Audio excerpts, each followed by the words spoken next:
Hello friends, જય શ્રી કૃષ્ણ. મારા કિચનમાં તમારું સ્વાગત છે. તો મિત્રો, ઉનાળામાં ખૂબ જ ગરમી પડે છે ત્યારે આપણા શરીરમાં પાણીની ખૂબ જ જરૂર પડે છે. પ્રકૃતિ છે તે આપણું ખૂબ જ ધ્યાન રાખે છે, એટલે જ ઉનાળામાં પાણીથી ભરેલા તરબૂચ ટેટી ઉગાડે છે. આ બધા સિઝનના ફ્રૂટો આપણા શરીર માટે ખૂબ જ ફાયદાકારક છે. તરબૂચ એ એવું ફળ છે જે પાણીથી ભરેલું હોય છે અને ઠંડુ પણ છે, એટલે ઉનાળાની ગરમીમાં ખૂબ જ રાહત આપે છે. આ જ્યુસ બનાવવામાં આપણે ના કોઈ જ્યુસર, ના કોઈ મિક્સર, ના તરબૂચની છાલ કાઢવાની ઝંઝટ કે ના બીને અલગ કરવાની ઝંઝટ. તો ચલો, ફક્ત 3 જ મિનિટમાં તૈયાર થઈ જતું ઠંડુ ઠંડુ તરબૂચનું જ્યુસ બનાવવાનું સ્ટાર્ટ કરીએ.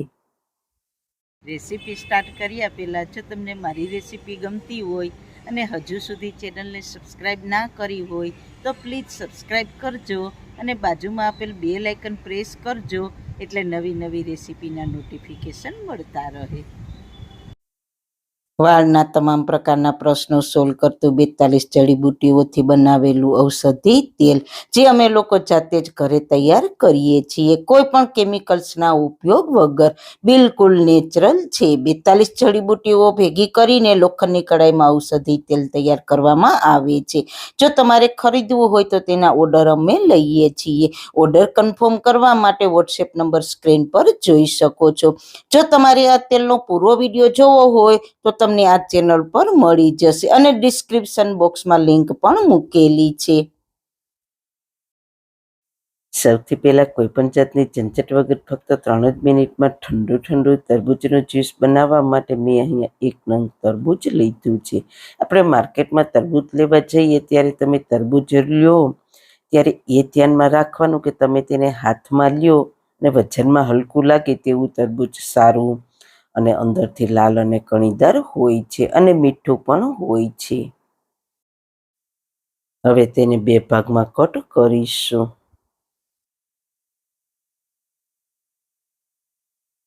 તમે જોયું ને, તરબૂચ એકદમ લાલ અને કણીવાળું અને બીનો ભાગ ખૂબ જ ઓછો છે. તો બસ, હવે તરબૂચનું જ્યુસ બનાવવા માટે આ રીતના મોટા મોટા ટુકડા કરી લઈશું. અહીં આપણે નથી તરબૂચની છાલ કાઢવાની કે નથી એના બી કાઢવાના, એકદમ જ્યુસ બનાવવાની સિમ્પલ રીત છે.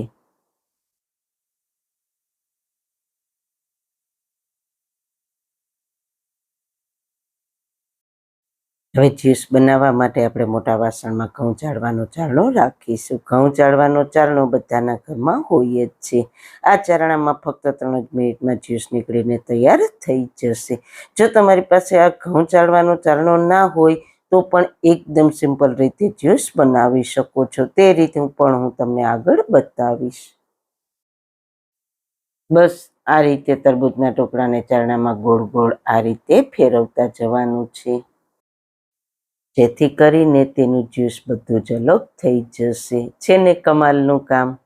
તો તમે જોઈ શકો છો, હળવા હળવા હાથે તરબૂચને ચારણામાં ઘસીને તેનું બધું જ્યુસ અલગ કરી લઈએ. આ રીતના તરબૂચનો સફેદ ભાગ ના આવે ત્યાં સુધી તેને ઘસીશું. એકદમ સિમ્પલ રીત છે ને, અને ફટાફટ જ્યુસ બનીને તૈયાર પણ થઈ જશે. બાળકો પણ જ્યુસ તૈયાર કરી લે તેવી આસાન રીત છે. તમે જુઓ છો ને, એકદમ ઇઝીલી તેનું જ્યુસ અલગ થઈ જાય છે. જો આ રીતે ના થતું હોય અને ચારણા પર ફાઈબર આવી જાય, એટલે કે તરબૂચ ફસાઈ જાય અને જ્યુસ ના નીકળે, તો ચારણાને થોડો થપથપાવી જ્યુસ કાઢી લેવાનું. અને જો તમારી પાસે આ ચારણો નથી તો આ ખમણીથી, કોઈ પણ રીતની ખમણી તો બધાના ઘરમાં હોય જ છે, તો ખમણીમાં એકદમ સિમ્પલ રીતે તરબૂચને આ રીતે તરબૂચનો સફેદ ભાગ દેખાય ત્યાં સુધી હળવે હળવે ઘસી લેવાનું. તમને એવું નથી થતું કે ચારણા કરતાં ખમણીની રીત એકદમ સહેલી છે? આ રીતે તો 100% તમારું જ્યુસ નીકળી જ જશે. જો તમારી પાસે ચારણો નથી તો ખમણીમાં પણ એકદમ સહેલી રીતે જ્યુસને કાઢી શકો છો. તમે જોઈ શકો છો ફક્ત 3 જ મિનિટમાં આખા તરબૂચનું જ્યુસ મેં કાઢી લીધું છે. ચારણાને આ રીતે થપથપાવીને ફાઈબરને પણ આ રીતે થોડું થોડું જ્યુસ સાથે મિક્સ કરી દઈશું. તમે જોઈ શકો છો બીજનો ભાગ અલગ થઈ ગયો છે અને સુપર ટેસ્ટી એવું જ્યુસ તૈયાર થઈ ગયું છે. આ જ્યુસને તમારે ટેસ્ટ કરી લેવાનું. જો તમને જરૂર લાગે તો થોડી ખાંડ કે સાકર ઉમેરી શકો છો. અત્યારે આ જ્યુસ એકદમ મીઠું છે એટલે હું ખાંડ કે સાકર કશું જ ઉમેરતી નથી. તો એકદમ ઠંડુ ઠંડુ તરબૂચનું જ્યુસ બનીને તૈયાર છે. તો તેને સર્વિંગ ગ્લાસમાં સર્વ કરીશું. તો પહેલા ગ્લાસમાં આઈસના ટુકડા ઉમેરીશું. પછી જ્યુસને સર્વ કરીશું. તમને આ જ્યુસ બનાવવાની રીત કેવી લાગી તે મને કમેન્ટમાં જરૂરથી જણાવજો. આ રીતે જ્યુસ બનાવવામાં તમારે કોઈ મિક્સર, જ્યુસર કે તરબૂચની છાલ કે બી કાઢવાની ઝંઝટ વગર જ્યુસ ફટાફટ તૈયાર થઈ જશે. જ્યુસને ફુદીનાના પાનથી સજાવીશું. તો આ ગરમીમાં જરૂર એકવાર આ રીતના કોઈ પણ મહેનત વગર જ્યુસ બનાવવાની જરૂર એકવાર ટ્રાય કરજો.